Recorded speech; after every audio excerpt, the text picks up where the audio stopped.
প্রস্রাবে ইনফেকশনের ঘরোয়া চিকিৎসা। আমরা জানি প্রস্রাব ইনফেকশন খুবই কমন, আর মহিলাদের ক্ষেত্রে তো খুবই বেশি আমরা পাই, কারণ মহিলাদের প্রস্রাব রাস্তা যেহেতু লম্বা ছোট, সহজেই পায়খানা রাস্তা থেকে জীবাণুগুলো প্রস্রাব রাস্তায় যেতে পারে, এবং এক্ষেত্রে দেখা যায় ইকোলাই জাতীয় জীবাণুগুলো প্রস্রাব রাস্তায় যায় এবং ইউটিআই করে। এবং রজন নিবৃত্তি অর্থাৎ যখন মেনোপজাল পিরিয়ডে আসে তখন কিন্তু মহিলাদের ক্ষেত্রে এই বারে বারে ইউরিনারি ট্র্যাক্ট ইনফেকশন হয়। তো আজকে আমি যেটা বলতে চাচ্ছি সেটা হচ্ছে এই ইউরিনারি ট্র্যাক্ট ইনফেকশনকে কীভাবে প্রিভেনশন বা প্রতিরোধ করা যায় ঘরোয়া পদ্ধতিতে। সেটা হচ্ছে টিস্যু, মানে টয়লেট টিস্যু এবং পানি ব্যবহার ক্ষেত্রে সতর্কতা। সেটা হচ্ছে আমরা কখনোই পেছনের বা পায়খানা রাস্তার পানি সামনে আনবো না এবং রুগীকে না করবো যাতে পেছনের পানি সামনে না আসে, এবং অবশ্যই হালকা গরম পানিতে গোসল করবে এবং অপরিষ্কার পানিতে গোসল না করা, এবং বেশিক্ষণ প্রস্রাব আটকে রাখা যাবে না, যেটা মহিলাদের অনেক ক্ষেত্রেই দেখি আমরা, তারা মা বোনরা অনেক সময় কর্মক্ষেত্রে কিংবা বাস স্টেশনে কিংবা কোথাও জার্নির সময় অনেক সময় প্রস্রাব আটকে থাকে, এবং এই আটকে থাকা প্রস্রাব কিন্তু জীবাণু জন্মাতে পারে।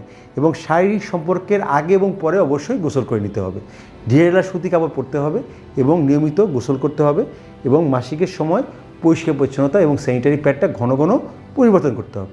ডায়াবেটিস নিয়ন্ত্রণে রাখা খুবই গুরুত্বপূর্ণ।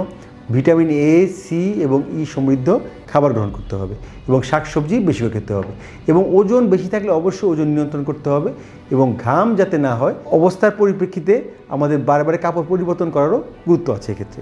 এবং অ্যালকোহল এবং ক্যাফেইন গ্রহণ কমাতে হবে, পানি পান 4 লিটার পর্যন্ত করতে হবে। এবং এক্ষেত্রে আমাদের বর্তমানে যেটা আমরা রোগীকে সাজেশন দিই যে যদি ডায়াবেটিস হয়, ডায়াবেটিস নিয়ন্ত্রণ করা খুবই গুরুত্বপূর্ণ। ক্যাফেইন এবং অ্যালকোহল তো পরিত্যাগ করবেই, এবং ক্র্যানবেরি জুস এক্ষেত্রে খুবই ভালো কাজ করে। ব্রোকলি, দারচিনি, পেঁপে, প্রোবায়োটিকযুক্ত খাবার, দই খুবই ভালো, এবং মশলা সমৃদ্ধ খাবার এবং বেশি ভাজা পোড়া খাবার অবশ্যই পরিহার করতে হবে। আনারসও খুব গুরুত্বপূর্ণ, এবং বেকিং সোডাও ভালো ভূমিকা পালন করে। কাজেই আমাদের অবশ্যই এই নিয়মগুলো মানলে অনেক সময় দেখা যায় প্রস্রাবের ইনফেকশনটা নিয়ন্ত্রণে থাকে এবং অ্যান্টিবায়োটিক গ্রহণ করতে হয় না। কারণ অনেক সময় দেখা যায় যে রোগীরা প্রস্রাব ইনফেকশন চিন্তা করে কালচার না করে অ্যান্টিবায়োটিক খায়, এবং অনিয়মিত অ্যান্টিবায়োটিক খাওয়ার ফলে তাদের বিভিন্ন ধরনের রেজিস্ট্যান্স ডেভেলপ করে, যেটা খুবই ক্ষতিকর।